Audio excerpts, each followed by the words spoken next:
Hello friends, मेरे digital classes में आप लोग का बहुत बहुत फिर से नए सेशन में स्वागत करता हूं। तो यहाँ पे जो है हम छत्तीसगढ़ के जीके का मॉडल पेपर यहाँ पे कर रहे थे। ये हमारा सेकंड पार्ट है। पहला पार्ट कल का अपलोड हो गए है। 2023-24 में जो भी आपका एग्ज़ाम आने वाला है, चाहे CGPSC प्री 2024 के लिए प्रिपरेशन कर रहे हो, साथ ही साथ चाहे प्री हो चाहे मेंस हो, सभी एग्ज़ाम के लिए काम आएगा। छत्तीसगढ़ जीके मतलब छत्तीसगढ़ के जो सामान्य अध्ययन उसमें लगभग सिलेबस मैंने कंप्लीट कवर यहाँ पे करा दिया। अभी जो छत्तीसगढ़ के साहित्य और जितने भी साहित्यकार हैं छत्तीसगढ़ी भाषा, उनके बारे में यहाँ पे हम पढ़ रहे थे। तो लगभग ये अब हम लास्ट स्टेज पे आ गए हैं। कंप्लीट छत्तीसगढ़ जो सामान्य अध्ययन आपको पढ़ना है, तो यहाँ पे प्ले लिस्ट आपका बना हुआ है, वहाँ पे जाके आप पढ़ सकते, चाहे छत्तीसगढ़ की कोई भी आपको पढ़ना हो चैप्टर में जो कि आपके सिलेबस में दिया हो, वहीं पे जो जैसे सिलेबस में दिया उसी पे हिसाब से क्वेश्चन को तैयार किया गया है। सभी MCQ फॉर्म में है। चलिए से स्टार्ट करते हैं सेशन को। पहले बार आए तो चैनल को सब्सक्राइब करके रख लीजिएगा ताकि नोटिफिकेशन आप तक यहाँ पे पहुँच पाए। तो क्वेश्चन हमारा, छत्तीसगढ़ के किस जिले में सर्वाधिक लिंगानुपात है? महासमुंद, दंतेवाड़ा, बस्तर या राजनांदगांव। ठीक जैसे आपके पेपर में क्वेश्चन आता है, ठीक उसी हिसाब से क्वेश्चन को, पैटर्न को आपके जो है पेपर के हिसाब से क्वेश्चन को तैयार किया गया है।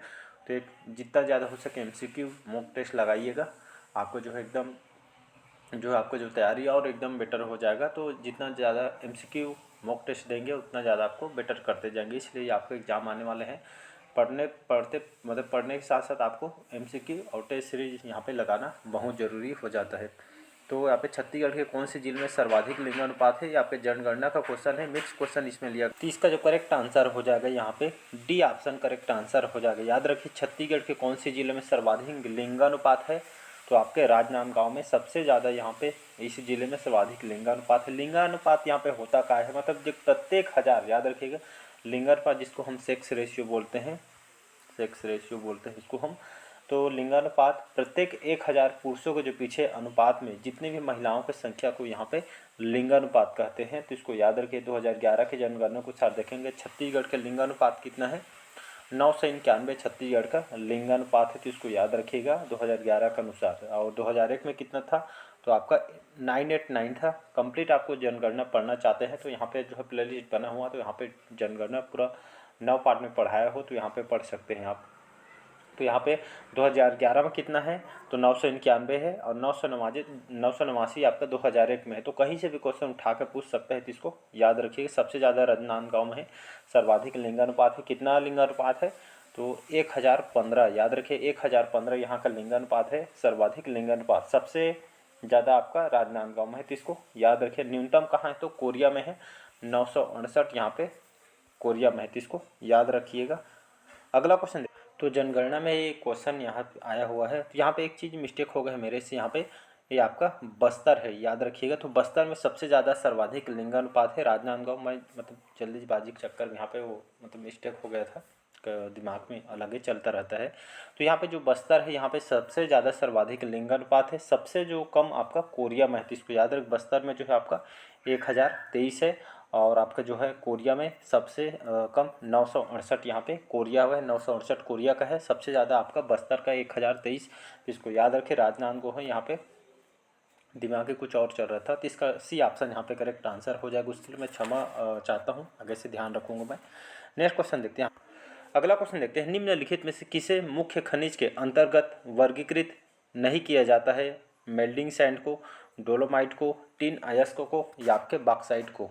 तो इसका जो करेक्ट आंसर हो जाएगा यहाँ पे डोलोमाइट करेक्ट आंसर हो जाएगा। याद रखिएगा, जो ये जो खनिज है, मुख्य खनिज के अंतर्गत इसको वर्गीकृत नहीं किया जाता है। और मुख्य जो खनिजों के अंतर्गत यहाँ पे 9 खनिज यहाँ पे आते हैं। और यहाँ पे गौड़ खनिज के अंतर्गत भी जो है आपका 9 खनिज इसके अंतर्गत आते हैं, जिसमें गौड़ खनिज में ग्रेनाइट, फायर क्ले, फर्शी पत्थर, मिट्टी वगैरह ये सभी आते हैं। और मुख्य खनिज के अंतर्गत कोयला, लोहा, बॉक्साइट, टिन वगैरह जो है, ग्रेफाइट वगैरह सभी जो आपके मुख्य खनिजों के अंतर्गत यहाँ पे आता है। और छत्तीसगढ़ में तांबा और जो मैग्नीज है, अयस्क भंडारण नहीं है। इसको याद रखिएगा। तांबा या मैग्नीज से क्वेश्चन पूछे तो इसका जो अयस्क छत्तीसगढ़ में यहाँ पे भंडारण नहीं है। तो इसको भी याद रखिए, क्वेश्चन पूछा जा सकता है। अगला क्वेश्चन देखते हैं, Chhattisgarh mineral development corporation limited के अंतर्गत शामिल परियोजना नहीं है। कोल परियोजना, कोरंडम परियोजना, लौहयस्क परियोजना या आपका चूना पत्थर परियोजना। तो इसका जो करेक्ट आंसर हो जाएगा डी ऑप्शन करेक्ट आंसर हो जाएगा, याद रखिएगा। तो Chhattisgarh mineral development corporation limited के अंतर्गत ये जो है शामिल परियोजना नहीं है। कौन कौन सी है? तो कोल परियोजना, कोरंडम, लौहयस्क, ये सभी जो है मुख्य यहाँ पे जो Chhattisgarh mineral development corporation limited के अंतर्गत शामिल जो है आपका तीनों परियोजना है, चूना पत्थर को छोड़ के। तो इसको याद रख। यहाँ पे जो है छत्तीसगढ़ मिनरल डेवलपमेंट, जिसको हम CMDC बोलते हैं, इसको याद रखिएगा। तो इसके अंतर्गत शामिल परियोजना आपका चूना पत्थर नहीं है। अगला क्वेश्चन देखते हैं यहाँ पे। अगला क्वेश्चन तरफ बढ़ते हैं। यहाँ पे छत्तीसगढ़ राज्य विद्युत मंडल का जो गठन कब किया गया था? याद रखिएगा, जो हमारे जो ऊर्जा संसाधन से क्वेश्चन लिया गया है। तो छत्तीसगढ़ राज्य विद्युत मंडल का जो गठन कब किया गया था? 14 अगस्त सन 2000 को, 15 नवंबर 2000 को, 16 सितंबर 2008 को या 14 अगस्त 2008। तो इसका जो करेक्ट आंसर हो जाएगा यहाँ पे बी ऑप्शन करेक्ट आंसर हो जाएगा। तो आप सभी को पता होगा छत्तीसगढ़ जो विद्युत मंडल की जो स्थापना 15 नवंबर सन 2000 को जो है स्थापना यहाँ पे किया गया है। छत्तीसगढ़ राज्य देश का पहला शून्य पावर कट राज्य इसको घोषित किया था। 2008 में इसको घोषित भी किया गया था। तो इसको याद रखिए, डेट को आपको याद रखना है। PSC में आया हुआ क्वेश्चन है। यहाँ से क्वेश्चन और पूछा गया था आपके क्रेडा का। याद रखिए, जो क्रेडा है, क्रेडा का फुल फॉर्म जिसको छत्तीसगढ़ अच्छा ऊर्जा विकास अधिकरण बोलते हैं, क्रेडा का फुल फॉर्म पूछा गया था। Chhattisgarh renewable energy development agency का फुल फॉर्म होता है, जो आपका सौर ऊर्जा, अक्षय ऊर्जा, सौर ऊर्जा से मतलब ये जो है संगठन है, जो इसकी जो स्थापना है 25 मई सन 2001 में जो है इसकी स्थापना किया गया था क्रेडा का। और इसका हेडक्वार्टर कहाँ पे है? तो रायपुर में जो है इसका हेडक्वार्टर है। तो इसको याद रखिएगा। और ये आपके गैर पारंपरिक ऊर्जा तकनीकी के जो है के अंतर्गत यहाँ पे थे। ऊर्जा पार्क के जो स्थापना भी रायपुर में यहाँ पे किया गया है। तो याद रखिए, रायपुर में जो है ऊर्जा पार्क की स्थापना किया गया है। तो इसको भी आपको याद रखें। दोनों क्वेश्चन आपको पूछा, ये भी और ये भी, तो दोनों को आपको याद रखना है। अगला क्वेश्चन देखते हैं। अगला क्वेश्चन देखते हैं, छत्तीसगढ़ के निम्नलिखित जिलों में कौन सा जो एक भू अवस्थित जिला नहीं है? तो रायपुर, सरगुजा, दंतेवाड़ा या आपका बस्तर। इसका जो करेक्ट आंसर हो जाएगा, जो आपका जो बस्तर जिला है, बस्तर जिला जो है आपका एक भू अवस्थित जिला आपका नहीं है। बाकी रायपुर, सरगुजा, दंतेवाड़ा 8 से 9 जो जिला ऐसे होते हैं जो आपका भू अवस्थित जिला है। बाकी जो है बस्तर जो है आपका भू अवस्थित जिला के अंतर्गत नहीं आती है। तो इसको याद रखिएगा। बढ़ते हैं अगला क्वेश्चन तक। अगला क्वेश्चन देखते हैं यहाँ पे। चिल्पी घाट या चिल्पी घाटी भी बोलते हैं, जो चिल्पी घाटी तथा साकोली श्रेणी के जो समान पाए जाने वाले जो सोना खान जो संस्तर की चट्टानें किन चट्टानों का भाग है? आर्कियन, धारवाड़, गोंडवाना या आपका दक्कन ट्रेप का। तो इसका जो करेक्ट आंसर हो जाएगा यहाँ पे बी ऑप्शन करेक्ट आंसर हो जाएगा। याद रखिए, चिल्पी घाटी जो है आपका प्रसिद्ध है, सभी जानते हैं। यहाँ पे धारवाड़ के क्रम के जो चट्टान के लव है स्थित यहाँ पे कल के सेशन भी बताया था, लव से कि यहाँ पे प्राप्ति होती है। और छत्तीसगढ़ के खनिजों के बारे में कंप्लीट आपको डिटेल पढ़ना है तो प्लेलिस्ट पर आप जा सकते हैं, पूरा कंप्लीट आपको पढ़ाया हुआ है। तो चिल्पी घाटी और साकोली श्रेणी के जो समान पाई जाने वाली जो सोना खान सस्तर की चट्टानें कौन सी चट्टाने का ये आपका भाग है? तो आपका धारवाड़ क्रम की चट्टान है। धारवाड़ क्रम के चट्टानों में सबसे ज़्यादा लव है से यहाँ पे प्राप्ति होती है। तो इसको याद रखिएगा। अगला क्वेश्चन देखते हैं यहाँ पे। अगला क्वेश्चन देखते हैं यहाँ पे। निम्नलिखित में से किस वर्ष सॉरी निम्नलिखित में से किस वर्ष छत्तीसगढ़ को धान उत्पादन के लिए कृषि कर्मठ पुरस्कार प्रदान नहीं किया गया है? यहाँ पे बोला जा रहा है। तो ऐसे टाइप के क्वेश्चन को कृषि प्रदान मतलब पुरस्कार प्रदान किया गया है या नहीं किया गया, इसको अच्छे से बढ़िया क्वेश्चन को 1 से 2 बार बढ़िया रीड कीजिए। कई बार बहुत सारे स्टूडेंट के साथ ये हुआ है, जल्दी के चक्कर में क्वेश्चन सही होते हुए हम गलत कर बैठते हैं। तो इसको याद रखिएगा। तो निम्नलिखित में से किस वर्ष छत्तीसगढ़ को धान उत्पादन के लिए कृषि कर्मठ पुरस्कार नहीं दिया गया है? तो 2010 से 11 में, 2013 से 14 में, 2012 से 13 में, 2014 से 15 में। तो कौन सा जो ईयर है जो कृषि कर्मठ पुरस्कार छत्तीसगढ़ को धान उत्पादन के लिए नहीं दिया गया है? तो आपका 2014-15 है। 2014-15 को यहाँ पे दलहन फसल के लिए, याद रखिएगा, दलहन फसल के लिए दिया गया था। तो याद रखें, दलहन फसल के लिए यहाँ पे 2014-15 को यहाँ पे छत्तीसगढ़ को दलहन उत्पादन के लिए कृषि कर्मठ पुरस्कार यहाँ पे दिया गया था, न कि धान के लिए। तो कौन कौन से ईयर धान को दिया था? 2010 से 11 ये आपका पहला, 2013 से 14 दूसरा, और 2012 से 13 13-14 है शायद। तो ये आपका 3 बार, मतलब 3 बार जो है छत्तीसगढ़ को धान उत्पादन के लिए कृषि कर्मठ पुरस्कार प्रदान किया गया है। कितने बार? 3 बार। और यहाँ पे दलहन के लिए 2014-15 में 1 बार ये आपका तिलहन उत्पादन के लिए यहाँ पे दी गई है, तो इसको याद रखिएगा। और 2000 छत्तीसगढ़ में 2007-8 ये भी पूछा गया, तो इसलिए बता देता हूँ मैं पीएससी में 2007-8 में जो है, जो सार्वजनिक वितरण प्रणाली विभाग द्वारा समर्थन मूल्य पर धान खरीदी की जो है यहाँ पे व्यवस्था कंप्यूटरीकृत यहाँ पे किया गया था। कब से कंप्यूटरीकृत किया गया है? 2007-8, तो इसको याद रखिएगा, इंपॉर्टेंट क्वेश्चन यहाँ पे। अगला क्वेश्चन, चलिए बढ़ते हैं अगला क्वेश्चन तरफ। यहाँ पे अगला क्वेश्चन देखते हैं यहाँ पे, निम्नलिखित किस स्थान पर सुकर प्रजनन प्रक्षेत्र स्थित नहीं है? यहाँ पे क्या बोला जा रहा है? निम्नलिखित किस स्थान पर सुकर प्रजनन प्रक्षेत्र नहीं है? सकोला, परचनपाल, सरोरा या आपका कुनकुरी में। तो कहाँ पे जो है सुकर प्रजनन प्रक्षेत्र यहाँ पे स्थित नहीं है? तो आपका सकोला, परचनपाल, सरोरा, कुनकुरी। बाकी जो सरोरा है यहाँ पे जो है, यहाँ पे सुकर प्रजनन जो है क्षेत्र स्थित नहीं। बाकी सकोला, परचनपाल, कुनकुरी ये सभी यहाँ पे सुकर प्रजनन क्षेत्र यहाँ पे बनाई गई है, स्थित है, बाकी सरोरा को छोड़ के। अगला क्वेश्चन देखते हैं यहाँ पे।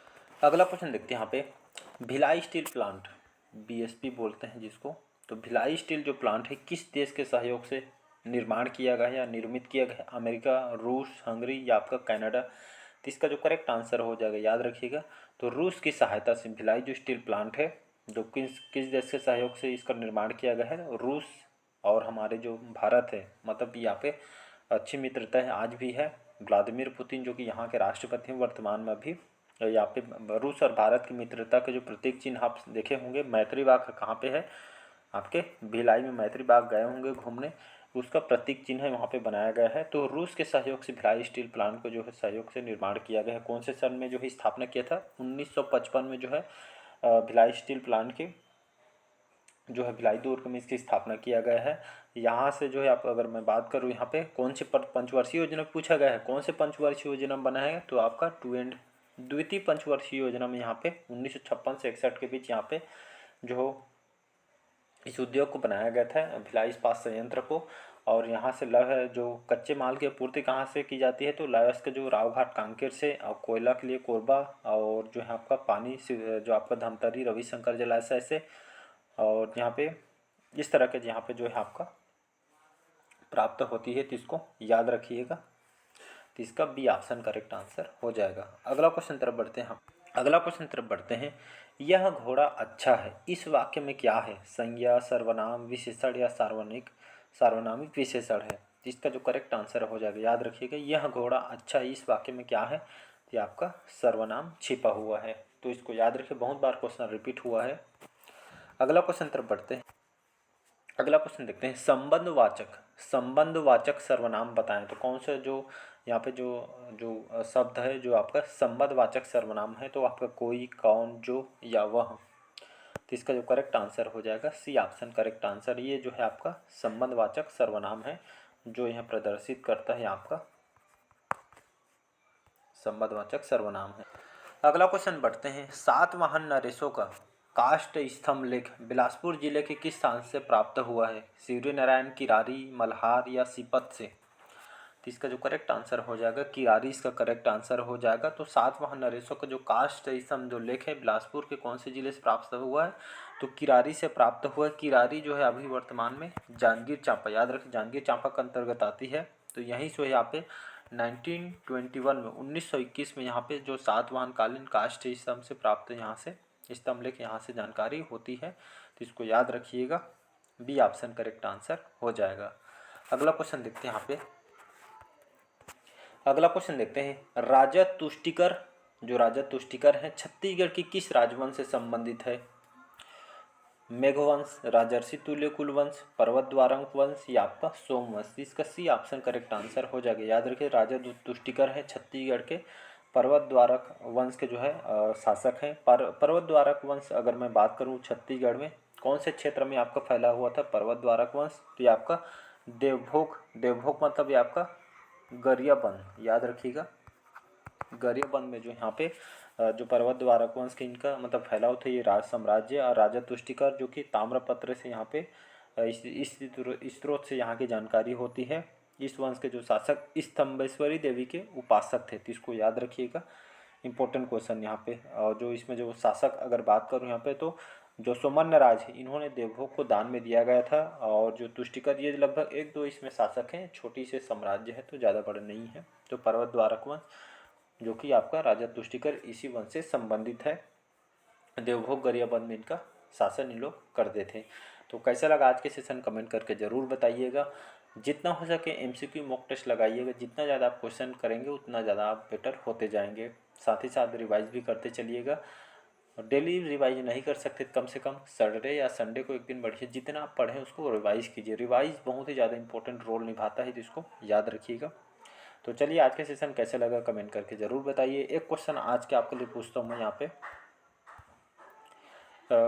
आज का जो क्वेश्चन है आपका, जो इस साल जो धान खरीदी हो रही है 1 नवंबर से स्टार्ट हो गया है, इस साल जो आपका जो एमएसपी रेट कितना है उसको कमेंट बॉक्स में आपको बताना है। आपके आर्थिक सर्वेक्षण में क्वेश्चन पूछ सकता है। तो आपको जो है धान ग्रेड ए का मतलब रेट कितना है इसको कमेंट बॉक्स में कमेंट करके बताइएगा। तो चलिए कमेंट करके ज़रूर बताइए आज के सेशन कैसे लगा। पहले बार आए तो चैनल को प्लीज़ सब्सक्राइब करके रख लीजिएगा ताकि नोटिफिकेशन आप तक यहाँ पे पहुँच पाए। चलिए थैंक यू।